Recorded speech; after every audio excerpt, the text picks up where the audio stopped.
Hello creatives, welcome. Thank you for joining me today for the Designer Talk. My name is Linda Abbott. I'm the Senior Architectural Design Consultant for Stone Hardscapes. I've been working in the natural stone industry now for over 20 years and I absolutely love what I do. Today's commercial project spotlight is on the Criterion Pompano Beach condominium, and I'm excited to present this project to you with Wayne Tonning from Tonning & Associates, landscape architect firm.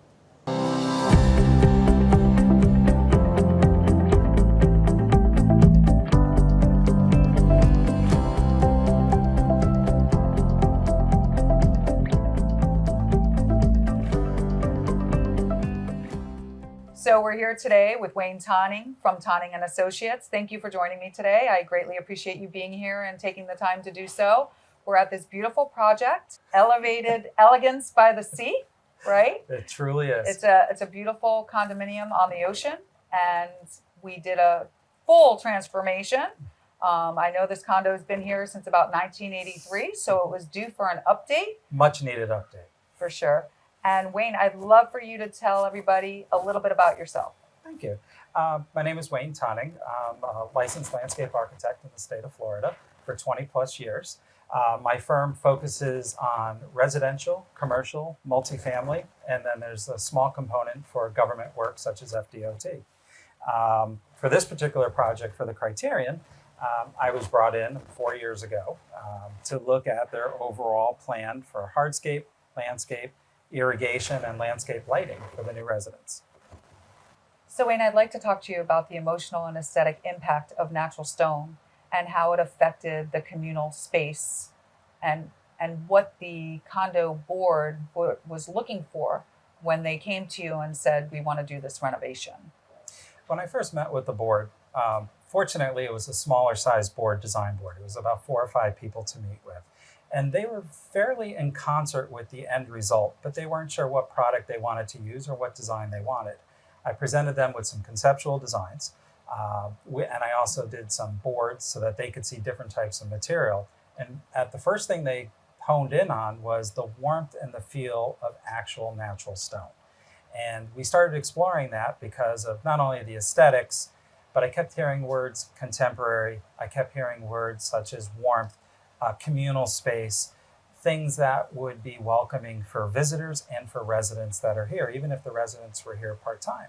So the first thing I started thinking of, it was natural to go with natural stone because there's different patterns, there's different colors, there's different variations, and it wouldn't be the same as another site. Their site would be unique because of the veining and the textures and the feel. And that's where we started, and that's where we ended up coming to meet you. That's awesome. I'm glad you did. It's interesting to hear you say that they were looking for something more contemporary and modern, yet they kept talking about natural stone, whereas in today's world, a lot of the interior design firms automatically go to porcelain as a more modern, contemporary feel. And they chose natural stone for this project, which turned out amazing. And it's surprising to hear that. Well, they had taken on different aspects of the building. This just wasn't an exterior renovation, from planter designs to pool deck design that we'll discuss in the future. But they were actually updating a building to having glass railings, to having new steps, new ramps, new aspects of it. And the location of the Criterion is on the ocean itself. So they had to balance 2 sides of it. The pool is facing the west side, which doesn't see the ocean, and then there's the east side component also. So if they had gone with pavers or they had gone with porcelain or another material, they felt that long-term the building may become dated, that it wouldn't be able to be the natural feel that they wanted for their oasis. And that was the aspect that they wanted, was for their oasis and programming for this site. And they were focused on having that resort style look as well. 100%. The pool is surrounded by cabanas. They had different outside programming, such as a spa. They had barbecue space, exterior space that the residents could use also. And they wanted to benefit from all of that. And what could handle foot traffic, what could handle vehicle traffic, what could handle easy maintenance long-term, natural stone was the effect. They also looked at budget too, and they were surprised that it actually was affordable and the maintenance for it wouldn't be any more than what they needed to. Which is one of the things that I always have a hard time explaining to them, that natural stone is affordable. they automatically assume it's not because of how beautiful and luxurious it looks. Right. So they automatically put a price tag on that and Right. assume that it's going to be like super expensive. So when Right. you tell them it's the same cost as a concrete paver, it really becomes a no-brainer, But at first, there was some education that had to be done about that. They were taking a phenomenal large project that had a larger budget because the original intent was to handle a pool deck that had drainage issues, it's above a parking deck, so there was waterproofing and other issues for it. So they wanted the aesthetics, but they also wanted to stay within a budget that they had set for the residents too. So to their surprise, this checked all the boxes that they were looking for. And I'm very grateful that they went in that direction. as am I. Meeting with them in the showroom, going over the various materials that would be available. Mm-hmm. I know you came there as well and looked at the different materials, and there was several materials that fit the bill. Very much so. So to hone in on that and really select the most appropriate one, Mm-hmm. that was an interesting process. I mean, I recall also with your guidance, they were looking at some natural stones that were a little bit darker. And one of the items that you said that you brought up to them as part of the education of the process for natural stone was that lighter would be better for a pool deck, not only for the reflectivity, but the heat, walking patterns for bare feet. We also looked at skid coefficient. We thought of ramping, stairs. There would be children and grandchildren visiting also. And as we know, they don't follow the slow walk around the pool. They love to play and have fun. sure. So your guidance brought us to the lighter color of Primavera. And that's where we actually ended up settling on for them. And it was available. It was within budget. And revisiting the site now, a few years later, it has held up tremendously under the care. It really has. And using the Cremabella Extreme Grip version, meaning the sandblasted finish, made all the difference too with, like you said, having grandkids running on the deck. Right. I mean, we don't want anybody to fall. Mm-hmm. So this was definitely the right finish choice for this project as well. And they also, speaking of finishing from a maintenance point of view, they did seal the product too. And Yes. we thought that that would be a recommendation for them, and they did take us up on that. And I think that's also helped show the veining. It's also helped show in the deepness, the richness, and the aspect of it too. Wayne, I'd love to talk to you about the functionality of natural stone in this high traffic area. We're dealing with people constantly coming onto the pool deck, utilizing it, suntan oil, all of those things. But ultimately, there were a lot of challenges because this was a renovation. This place was built in 1983, I believe. So when they did this renovation, I know that the pool deck that we're sitting on is on top of a parking garage. So if you could explain a little bit about the waterproofing that was done, why, we did a mud set application versus a sand set application for this pool deck, those type of things. I joined this project at a time that it was half demo was complete. So I saw the bare bones and the exposure of it. And walking through the parking garage, which is below this pool deck, there was actual water seeping through and other issues for it. So their main objective first was we need to fully dive into this issue, see what the issues are, do waterproofing, and get it solid first. Everything else was aesthetic, everything else was coming later. But I joined at that point where they were beginning to do the waterproofing. And we saw where the drains were, we saw where the improvements were. But this particular pool deck is 2 levels. And as you look out, you can see it's 2 levels, that we had ramping, we had stairs, we had change in grade, but also the pool and spa were at different levels. And one of the improvements they wanted to make beyond waterproofing was everything to be at the same level. That So makes sense. there were challenges of how you move pedestrians through a space, how do you set up that space, and then how do you keep it waterproofed also, and then how do you add natural stone at the end of it. So after the waterproofing from the engineering point of view was addressed, and we knew where the drains were going to be, we had to work on grades at that point. And the best approach to work on the grades at the pool deck level, which was the lower level, was to raise the height of the pool to match the spa, so that that particular pool coping would all be at one level. And then we would be able to positively drain to each of the drains at that point. Then we had to transition back up to the pedestrian level, which is where the cabanas are, which is where we're sitting right now. And the two access points were, well, there were three at that time. There was 2 stairs and a ramp, and we opted to go with stairs and a ramp, so there'd be accessibility, and that's where the material came into play. How do we do that? And we thought that the best approach would be to mud set it so it was solid. We also thought it would help with drainage. We didn't want any seeping of any water underneath to long-term be an issue for that drainage system. And then also for that waterproofing for the garage below. But also keep in mind, it wasn't just drainage puncturing through. We had irrigation and landscape lighting also. And we also had other electrical components coming through too. So everything had to be waterproofed, hidden, and this was the best way to do it with the stone. So usually when there's a parking garage, they do like pedestal pavers. And when you get into pedestal pavers, it creates more of a headache per se, because you're dealing with wind upload testing that's done. You have to glue the pavers to the tray, even though they're elevated, just to get underneath to hide a lot of the electrical and things like that. You guys chose not to do that.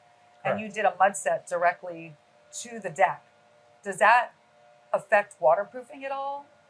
We chose to go that direction because we thought from a waterproofing point of view it would be more secure. We were concerned about wind upload. We were more concerned about the basin of water and the amount of water there would be on the pool deck, just because it is a recessed pool deck itself. So we didn't want it to be a bowl that would just collect the water. So we thought to make it as secure as possible, nothing would float. We wouldn't have any infiltration of water long term. And from a maintenance point of view, if they ever had to pull up a part of the deck, it wouldn't get into any engineering or anything else. It would just be an aesthetic point of view. So it was a long-term viability for a retro site that was renovated.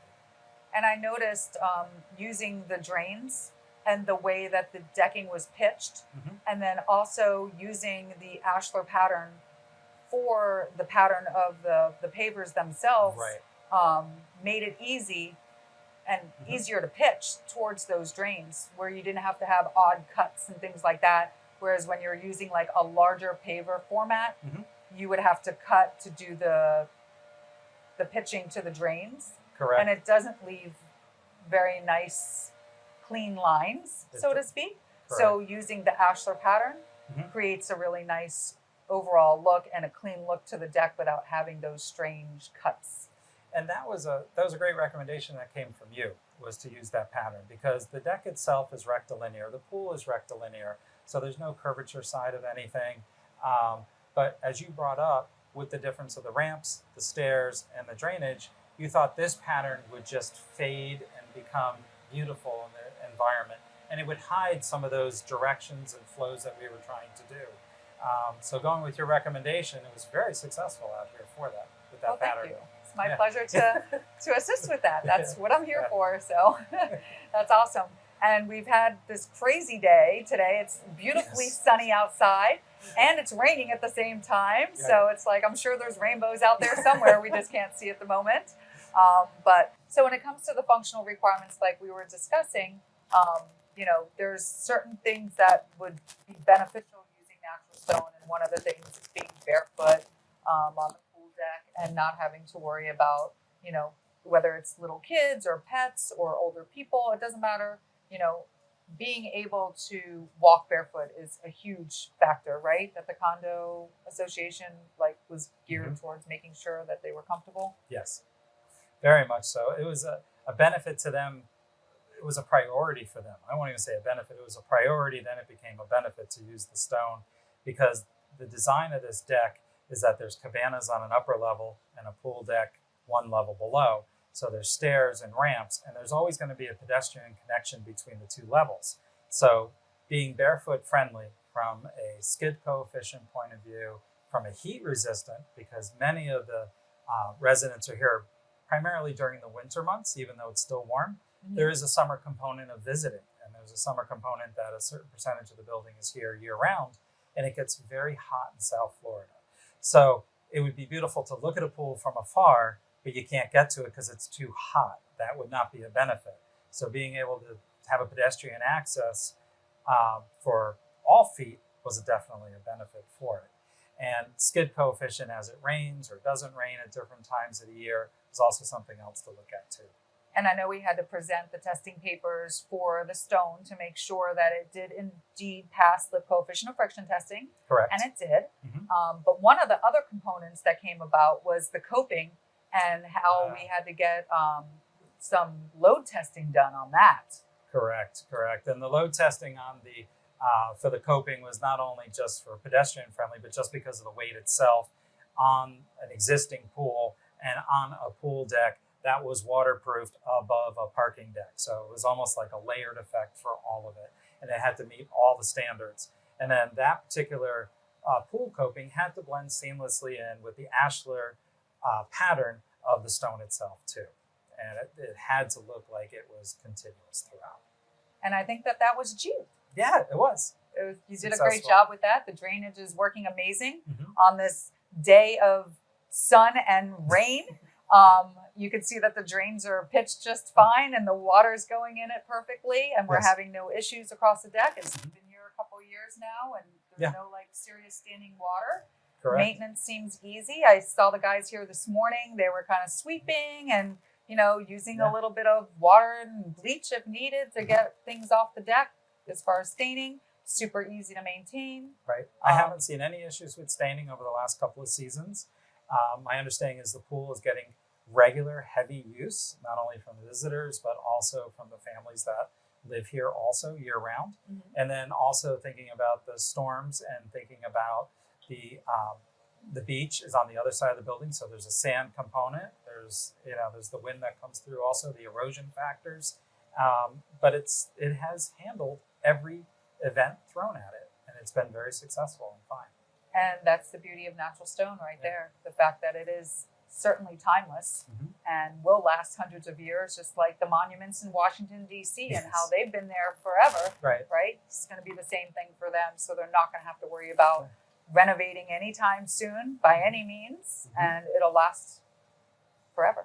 It will. And one of the components I want to add also is that not only for patrons that use this site, but everyone has a view of it from their condominium, since this is a multi-story building.